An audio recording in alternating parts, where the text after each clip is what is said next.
Hello, everybody. Matt Medley here with the It's Always Sunny in Philadelphia podcast that nobody asked for. We're going to go through our favorite quotes and moments and pick our favorite character of the episode. With me on this journey of season 9 is the wonderful Betsy Hayes. Betsy, how are you? Hello. I'm fantastic. How are you? Pretty good. We are basically right in the middle of this season, so we're going to keep on trucking. Mac and Dennis buy a timeshare. So right off the bat, Dee is trying to sell them something with berries. And it's a confusing beginning. But the point is she went to this seminar and got free golf clubs, I guess, right? Yeah. That's about it. Matt, have you ever been to one of these? I have not. Have you? Before? I've been to a couple. Well, you got, but tell us what was the experience? Was it similar to these with the gang? I didn't ever get any free golf clubs, but the first one I went to when I was still in high school, I think, so I really didn't know what I was getting myself into. I was trying to see the job world. Okay. And it was it was held in a hotel lobby, so many people, big presentation, sales, blah blah blah. None of it was connecting with me, so I kind of just walked out and was like, I don't know what's going on. Yeah. So I didn't get trapped, but I did go in to try and get a free vacation by going through a demonstration for the timeshare. I have done that as well. And ended up that the friend that I went with, we were supposed to be married. It was only for married people, but we weren't, and we weren't even together. And the woman sniffed it out pretty quickly and was like, "Are you guys married?" And we were like, "Yeah." And she was like, if you're not married, then if you sign up for this, when you come back and you are married, I can't give it to you. Like, it was like she was saving us. And we were like, "Okay, lady, bye." Well, so did you get the trip? I think you did, right? Didn't you tell me you got it? They were gonna give it to us. I have not seen shit from that thing. No, they totally were like, well, these people suck. Get them out of here. Well, because as we see, this is a trap. This is like, I didn't really get the ins and outs of it. But at the end of the day, it was kind of like, yeah, you try to sell to somebody else and you convince them to sell it. And it's the same with the timeshare. He's like, well, if you sell your second week, you get that one for free. And then that's what hooks the two dummies. Episode really made it clear how those things work, which was helpful. It was. And one of my favorite parts is when they're showing Frank the graph and he's like, it's a pyramid scheme. They're like, what? He's like, turn it around. Turn it around. Well, let's go scene by scene. Let's not jump ahead. All right, so yeah, we have the beginning. I don't have much on it except for Dennis being smug and being like, "You got. That was his thing the whole episode. You got. We're not gonna get got. You see, because we go get. We go get. Yeah. So yeah, they're like, we're gonna do it. Great title card once again. They're like, we're gonna be fine. Mac and Dennis buy a timeshare. Yeah, as far as the writing goes, pretty well executed opening card. So we get to the scene behind you right now. Well, wait, actually, I would like to not go, physically. Not physically. The scene when Dee is doing the instructions, she's completely getting Charlie. Yes, she's got Charlie on board. Yeah. And my question to you is, was Charlie in on it, or he really got convinced into this? Because it kind of... Charlie's dumb. I mean, he sits on the thing and he's like, where should I put my feet? She's like, it doesn't matter. I'm going to put them on the stool. Put them wherever you want, Charlie. It doesn't matter. No, I think he's dumb because he wants to drink the berries. He's like, well, you said I have a low, No, I have a high stress. I'm 157. 157. So I need to drink the berries, right? And she's like, no, we got to sell them to other people. So yeah, I mean, Charlie's confused. I'm confused. We're all confused. So basically they are selling a sales pitch. They're not even really selling a product. Right. which is why it's a scam. And they need people under them. Exactly. That's why it's a pyramid scheme. You need more and more people to like buy from you, and then that money gets filtered upwards, right? It's so dumb. Yeah. Well, I'm glad you didn't go down that path, Betsy.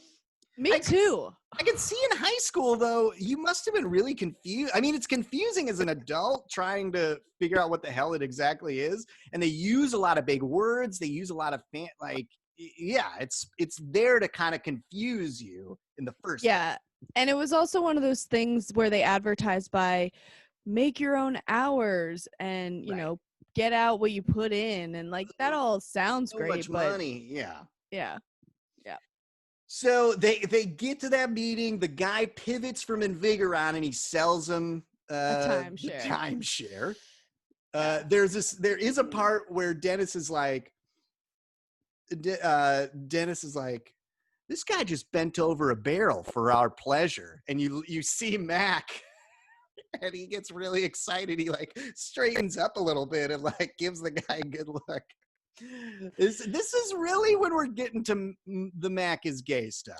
It was sprinkled in last season, and now it's a coming on. Yeah, I did notice that the 3 men in the room dynamic was titillating. I would say. I'm glad you were titillated by this episode, Betsy. Mm-hmm. So we find out Frank just ran off to the playground in the middle of the night. He had a dream of some sorts. We don't know what it is. We don't know how he got there. We don't know why. We never do. And he's stuck in the coil. So Dee and Charlie go visit him, and they're asking, and this is when he's like turning around. It's a pyramid scheme. But I mean, Gross Frank. Now, you are not a huge fan of Gross Frank. The last time we were around this, what's the Gross Frank scale on this one? This one's not too bad. Not too bad. He's stuck in the coil. Yeah, and what's great about Danny DeVito is that when he's wearing underwear, it's still covering half of his body. So he's still pretty covered up. I mean, I've seen him. The scene with him and Artemis in the last episode was way worse. This is like tighty whities. He's not greased up or anything. I'm okay with it. How do you get stuck? Like, I can't. I'm not, who's somebody who's afraid of small spaces? Oh, my mom is one of those, and I can't think of what the word I'm is. Space Claustrophobic. I'm not claustrophobic, but that kind of made me claustrophobic a little bit. I'm like, oh, to get stuck in a coil for like days and days and days. How is he eating? How is he alive? Well, it's not more than one day. They said they were going to leave him in there for more days, but it was only one full day. It's a couple days because he goes, it's almost Saturday. Kids are going to be here. Right. And then at the end, we see there's kids there. Yeah. So it's like 1.5 days. So you're thinking it was Friday. Yeah. Oh, okay. I don't know. I think it might be multiple days because they see the guy. Well, let's go through the rest of it. Okay. They figure out, hey, Dee and Charlie are like, we got to sell this. This is a pyramid scheme. We got to find other people. So they get Ben the Soldier. Any Ben the Soldier memories, thoughts? Yeah. I remember he's dumb. And that's kind of his whole character. It's hard to act dumb. I do want to just point out, acting dumb is really difficult to do, but I think he pulls it off pretty well. Yeah, he's good at it. And then my favorite wrestler of all time, Rowdy Roddy Piper, comes back. R.I.P. He dies 2 years after this. Is one of the last things he does. Oh, no. Phenomenal in this episode. I love him. I miss him. I will never say anything bad about the Maniac. He makes this episode work. Yeah, I mean, he's a hot contender for winning this episode for sure. Because he just waltzes into this. Everybody thinks he's broke and he has no money, and he comes in for free soup. Because that's free soup. That's what Charlie offered. Nobody wants free soup, Charlie. They want golf clubs and vacations and concert tickets. Yeah, you just kind of rambled in here, I guess, for the free soup. For the free soup, it makes sense. So they do this presentation. Which is a shit show. A shit show. They're cutting in and out of each other. They're speaking over each other. Yeah. Dee's trying to look all professional. Charlie is a doctor. Yeah, it's all over the place. That I love when they edit that video. That's a great plot device or whatever the writers, creators have. Yeah. That video is every time they do it, it's so great. Well, and then the end, which is also a joke that was done in Arrested Development, are cuts of other things they recorded, right? Right. So you you see all the stuff at the end. So that's always a fun little tag on that. Mhm. They do the commercial. Nobody knows what's up.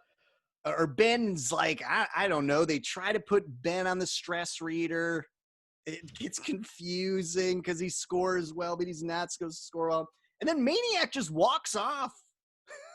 With all the berries, because he understands, like the man selling to Dennis and Mac, Right. how it works. You just it's like a non-job. You just are like, I'm gonna trick a bunch of people into buying this thing. It's the easiest job in the world. So Right. From that perspective, I get it. He is the one, and we don't know that through the episode until the very end. He's the one who's making all the pyramid scheme correct. Dennis and Matt go to see Frank, and they find him in the coil once again. They promise to get him out. They don't. They are like, it's a lot easier having you in there for us personally, so we can just come in and out for information. It is a good move it is a power move by the gang for sure. Also, how would you get him out of there? I was thinking about that, and the way that I think they got him in there was, he fits in there pretty perfectly. Yeah. So, and if that's either they made a set piece that could open, or he just puts his hands straight up and they yank him at the top. Well, so that's what they would do in the show, I'm assuming. They would try to yank him out of the top, like Charlie. Because it looks like they just lowered him in, like by his hand. He's sort of orangutan-y, like, so. Yeah. Proving evolution. Danny DeVito proves evolution, folks. So Dennis and Dee try to get the Maniac and Ben the Soldier to buy a timeshare. And they're like, let's trigger Ben's PTSD? I don't know how that was the plan. This plan is dumb right off the bat. But they do it to the Maniac. Mac is like, tries to startle him, and the Maniac flips out. Throws a lamp across the room. Amazing. And then admits that there's squirrels in his head. And the Maniac's got squirrels in his head, and I gotta quiet. He just rambles on. It is beautiful. It blows up the gang's entire plan here. Basically, yeah. He just undermines their whole thing. All I have is I really miss Roddy Piper, because that was a great scene. And then he's like, I'm moving in. I'm getting my stuff. I'll move right in here. Does he think the apartment is the timeshare? We'll deal with that later. Yeah, exactly. I love when the gang deals with stuff later. We'll deal with that later. Yeah. So that's a great little freak out by Rowdy Piper. The whole gang, again, this triggering Ben's PTSD, I just don't. Everybody's got that idea. They break into the house. Dennis and Mac are already there. Dee and Charlie try it. They're in his room, and they're like, why'd you dress him up like Scrooge? Ebenezer Scrooge. He was dressed like that when we got here. They're like, he's got some other things going on that we're not quite sure. Because his room does look like it's like a high schooler's room, right? I didn't notice the room. I just noticed the hat.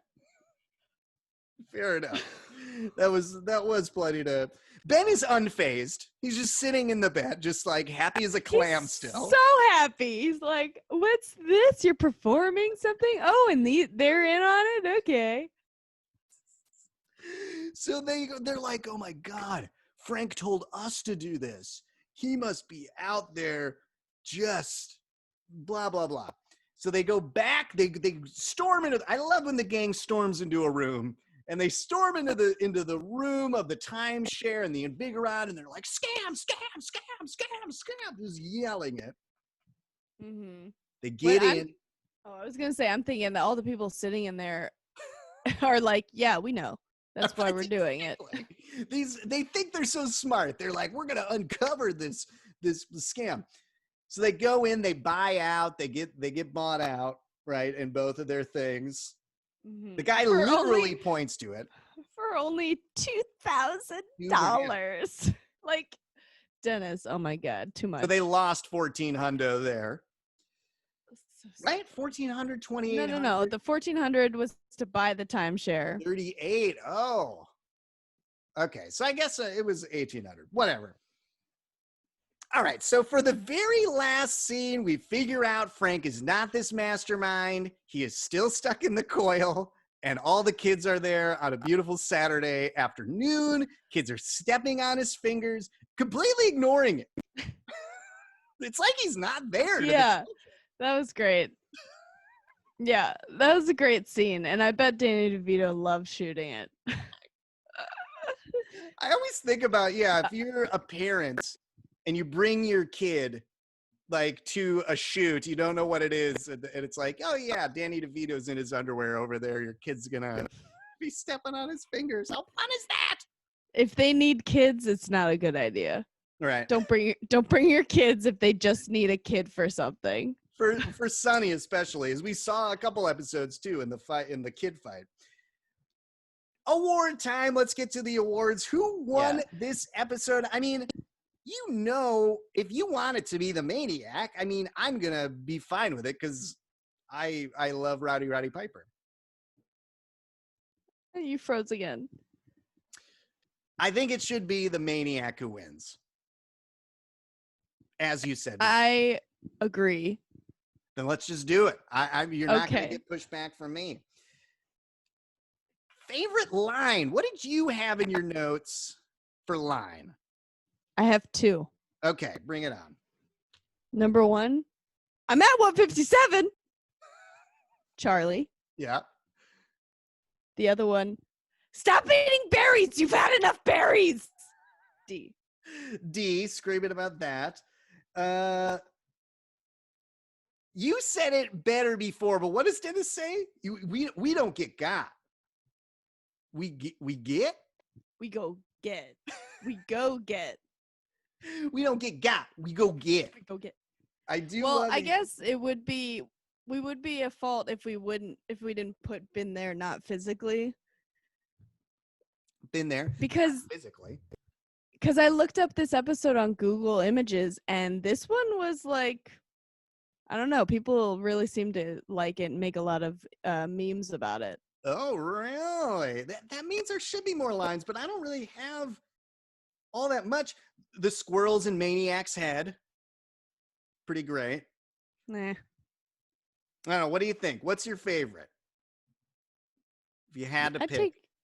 I'd take not physically. I like we don't get got, we go get. Because it is also kind of the crux of the episode, right? It's like he brings it up a bunch of times, sets him up for a bunch of other ones. So let's go with that. That one tickles me more. So Maniac with the win. Wackiness scale, once again, pretty grounded episode. We're working off of Ponzi schemes, which are real. Mm-hmm. We're working off of people needing to, get stupid people to buy their shitty pyramid scheme idea or a shitty timeshare idea. So another one for not a wacky season yet.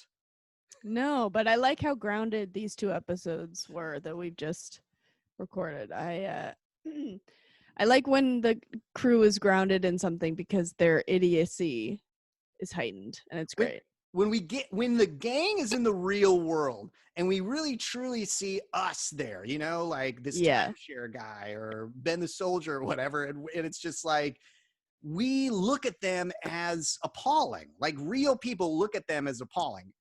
Actually, not so much Ben the Soldier. Once you get into their circle, your life gets destroyed by them. But when you're on the outside, you're like, these people are monsters. And that's what we think as well. and they're fun at a distance for sure. So in the books, Mac and Tennis by a Timeshare. Thanks for tuning in. Any last words before we sign off, Betsy? Well, I was going to ask, if you were to do a pyramid scheme, what would you sell? Well, isn't that the point? Is like, it doesn't even really matter what you sell. Like, you're selling the words, because it's like berries. Who cares about berries? I mean, I do. And So Charlie, clearly. Would you get got? If the products seem feasible, I have somebody who's hitting me up now that's trying to get me into one of these things. And every time she presents it, I'm like, she always almost gets me. Oh, no. She's still at it. She's like, oh, we have beauty stuff, we have health stuff. And it's all stuff that I relate to, which is why people do it. Right. But then when she goes, well, you have to buy everything and Right. you get a discount forever. And I'm like, Right. so I'm just signing on to be a customer? Right. I don't A customer and then a salesperson at the same time. And like, yeah, isn't this what Avon is? I don't even know. And I don't stuff even know like what that is. Yeah. Well, up next, we got Mac Day. We got a special guest for Mac Day. So we'll bring it in. And then we'll come back with Betsy with The Gang Saves the Day. So a couple really good ones coming up here. Anything else before we sign off, Betsy? Well, enjoy Mac Day. I'm sad that I won't be there, but you guys will have fun. We shall have fun. So we'll see you then, gang. Have a good day.